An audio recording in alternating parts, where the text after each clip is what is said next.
Now, in the wake of last week's violent assault on Capitol Hill, the FBI, in cooperation with other law enforcement authorities, has been conducting a roundup of many of the most, let's say, high-profile activists who took part in that incident. Now, one journalist who was at last week's attack personally and has been closely following some of these extremist groups that were involved in it already for years is Ford Fisher, editor-in-chief of News to Share, and he speaks to us from Washington. And Ford, thanks for coming back. Talk to us about this roundup that we're seeing by the FBI and law enforcement of the, at least certainly some of those who took part in last week's assault on Capitol Hill.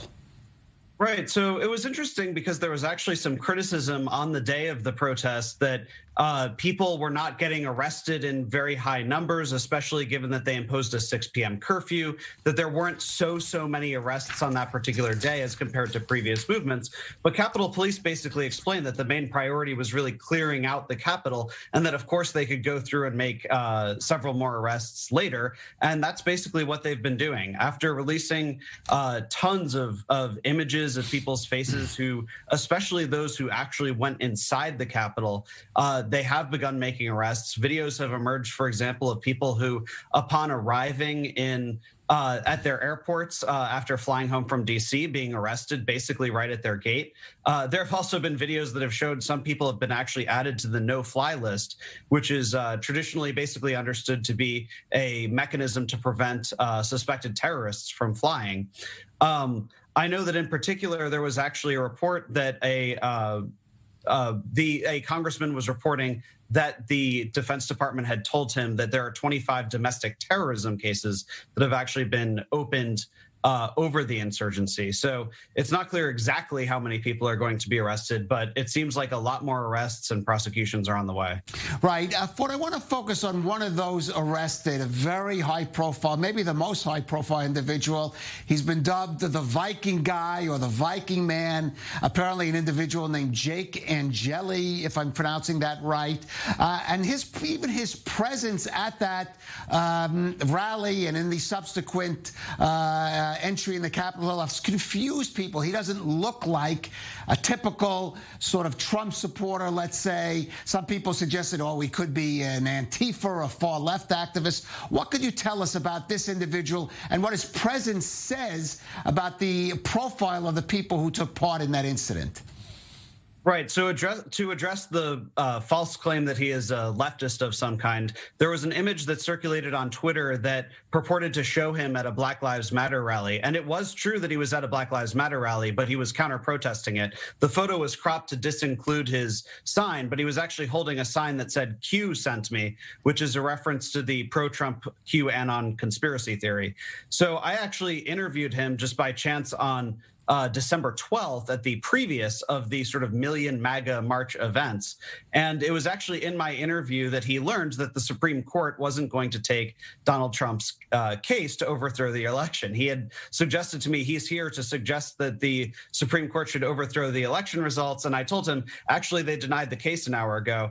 And basically what he said to me was, well, that then shows that there's corruption all the way up to the top, including a Supreme Court that has a 6-3 conservative majority. So clearly he's a pro-Trump activist, although he certainly is a unique one as somebody who dresses in a Viking helmet and tends not to wear a shirt. Right. Now, even with these arrests, there are plenty more members of groups such as, for example, the Proud Boys that you've been covered, some of whose members did take part in that rally. Now, there's been a lot of concern going into the inauguration on January 20th, or maybe even the days preceding it. How realistic is that concern that some of these groups, some of these individuals, the ones that haven't been rounded up or arrested, may be looking also to disrupt the inauguration or the lead up to the inauguration next week? Right. So, I mean, I think that one of the reasons that the Capitol insurgency had managed to get as far as it did was that the police seemed highly unprepared for it. It seems like this was a little bit of a wake-up call in some ways. And so while there is a lot of organizing online, some people have even referenced the idea of a million militia march, with the idea being to basically carry firearms into Washington, D.C., which would be illegal under D.C.'s gun laws.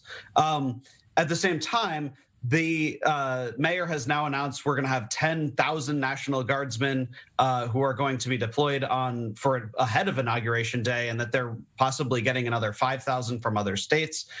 So it seems like they're really going to try to lock down the city. And the other move that's really pretty unprecedented by the mayor is that the mayor contacted the federal government with an open letter and actually stated that she would like all current permits for demonstrations between now, like literally today, all the way up to the 23rd or 24th of January to be canceled, and for all future permit requests to be denied.